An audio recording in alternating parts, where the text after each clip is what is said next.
Friends, welcome to my dean channel. நம்ம சேனலை subscriber பண்ணாதவங்க பண்ணிக்கோங்க. கூடவே பக்கத்தில் இருக்கிற பெல் ஐக்கானையும் கிளிக் பண்ணினீங்கன்னா நம்மளோட எல்லா அப்டேட்ஸும் உங்களுக்கு உடனுக்குடன் வரும். ஸோ வாங்க வீடியோக்குள்ள போகலாம்.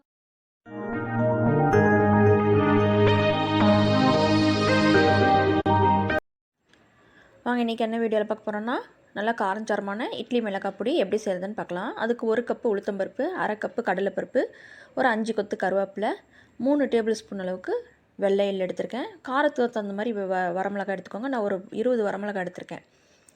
1 டேபிள் ஸ்பூன் மிளகு, 1 டேபிள் ஸ்பூன் சீரகம், ஒரு 1/2 டீஸ்பூன் அளவுக்கு பெருங்காயம்.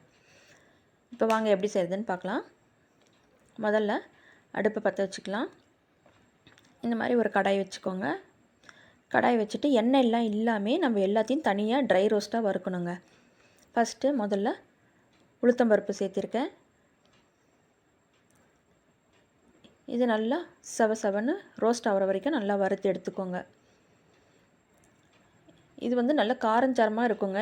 இட்லி மிளகாய் பொடி மிளகா இது குட்டி மிளகா, நல்லா காரம் அதிகமாக வரைக்கும்ன்றதுனால நான் 20 மிளகா எடுத்திருக்கேன். உங்களுக்கு இது கலர் வராது. உங்களுக்கு கலர் வேணும் அப்படின்னு சொல்லி நினச்சிங்கன்னா நீங்கள் காஷ்மீரி சில்லி சேர்த்திக்கலாம்.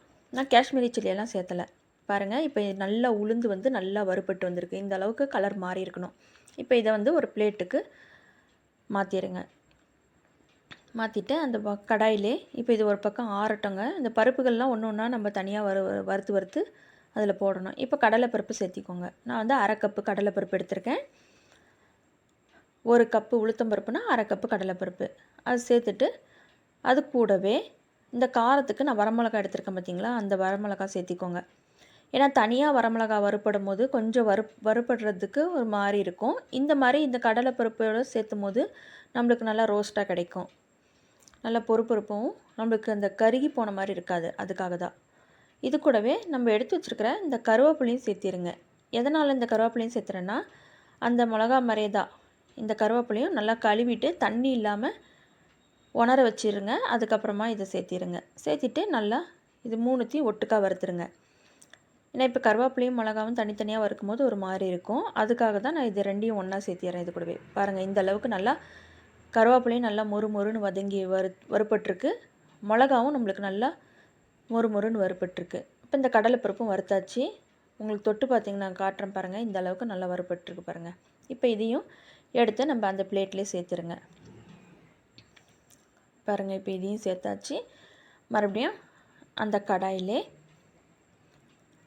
நம்ம எடுத்து வச்சுருக்கிற இந்த வெள்ளை எள்ளு சேர்த்திக்கோங்க.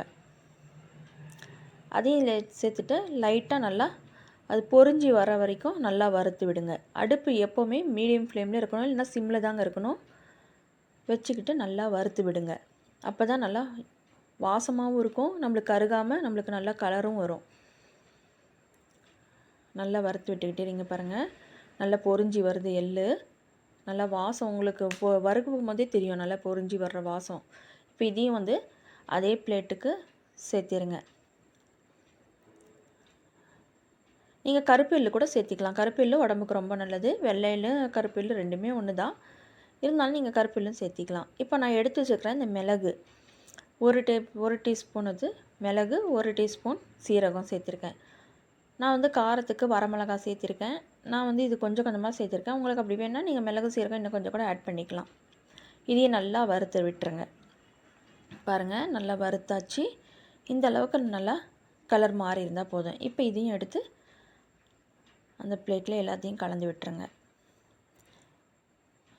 இப்போ அதே கடாயில் நான் எடுத்து வச்சுருக்கிற இந்த பெருங்காயத்தை சேர்த்திக்கோங்க. பெருங்காயத்தையும் லைட்டாக வறுத்து விடுங்க. உங்கள்கிட்ட கட்டி பெருங்காயம் இருந்ததுன்னா நீங்கள் கட்டி பெருங்காயம் கூட சேர்த்திக்கலாம். என்கிட்ட கட்டி பெருங்காயம் தீர்ந்ததுன்றதுனால நான் இந்த பெருங்காயம் சேர்த்திக்கிறேன், தூள் பெருங்காயம். இதையும் சேர்த்துட்டு லைட்டாக நல்லா வறுத்து விட்டோன்னே அடுப்பை ஆஃப் பண்ணிவிட்டு கடைசி அந்த சூட்டில் தான் நீங்கள் பெருங்காயத்தை போட்டு வறுத்து விடணும். நல்லா எல்லாத்தையும் அதிலே சேர்த்து விட்டுட்டு ஒரு தடவை நல்லா கலந்து விடுங்க. இதை நல்லா ஆற வச்சுருங்க. ஆறின பிறகு நம்ம மிக்ஸி ஜாரில் சேர்த்து அரைச்சிக்கலாம். நல்லா கம்மன்னு வாசம் அப்படியே சூப்பராக இருக்குது. பாருங்கள், நல்லா ஆறி வந்துருச்சு. இப்போ இதை வந்து ஒரு மிக்ஸி ஜாருக்கு சேர்த்துருங்க. இது ஃபுல்லாகவும் சேர்த்து அரைக்க முடியாது, அதனால் வந்து நான் பாதி பாதியாக அரைக்க போகிறேன். உங்களுக்கு தகுந்த மாதிரி நீங்கள் ஃபுல்லாக பெரிய ஜாராக இருந்தால் நீங்கள் ஒன்றா கூட சேர்த்து அரைச்சிக்கலாம். பாருங்கள், இப்போ இது வந்து அரைச்சி எடுக்க போகிறோம். அது கூட நான் வந்து உப்பு எடுத்திருக்கேன், தூள் உப்பு. கல்லுப்பு கூட நீங்கள் சேர்த்திக்கலாம், லைட்டாக வறுத்து கூட நீங்கள் சேர்த்திக்கலாம், ஒன்றும் பிரச்சனை இல்லை. பாருங்கள், நான் ஒரு தடவை அரைச்சி எடுத்துட்டேன், பவுலில் போட்டு வச்சுருக்கேன். இன்னொரு தடவையும் நல்லா நைஸாக, உங்களுக்கு கொரகொரப்பாக வேணுன்னா கொரகொரப்பாக அரைச்சி எடுத்துக்கோங்க. நான் கொஞ்சம் நல்லா நைஸாக பொடியாக அரைச்சி வச்சுருக்கேன், அது மாதிரி எடுத்திருக்கேன். அவ்வளோதாங்க, சூப்பரான இட்லி மிளகாய் பொடி ரெடி. இது உடம்புக்கு ரொம்ப ரொம்ப நல்லது. கடையில் நம்ம நிறைய காசு கொடுத்து வாங்கணும்னு அவசியம் இல்லை, வீட்டிலே ரெடி பண்ணிடலாங்க சூப்பராக. என்ன கலர் வராது, கலருக்கு நீங்கள் காஷ்மீரி சில்லி போட்டுக்கலாம். அவ்வளோதாங்க, ஒரு தடவை நீங்களும் செஞ்சு ட்ரை பண்ணி பாருங்கள். இந்த வீடியோ உங்களுக்கு பிடிச்சிருந்தா லைக் பண்ணுங்கள், ஷேர் பண்ணுங்கள், கமெண்ட் பண்ணுங்கள். மறக்காமல் நம்ம டீன் சேனலை சப்ஸ்கிரைப் பண்ணுங்கள். தேங்க்யூ.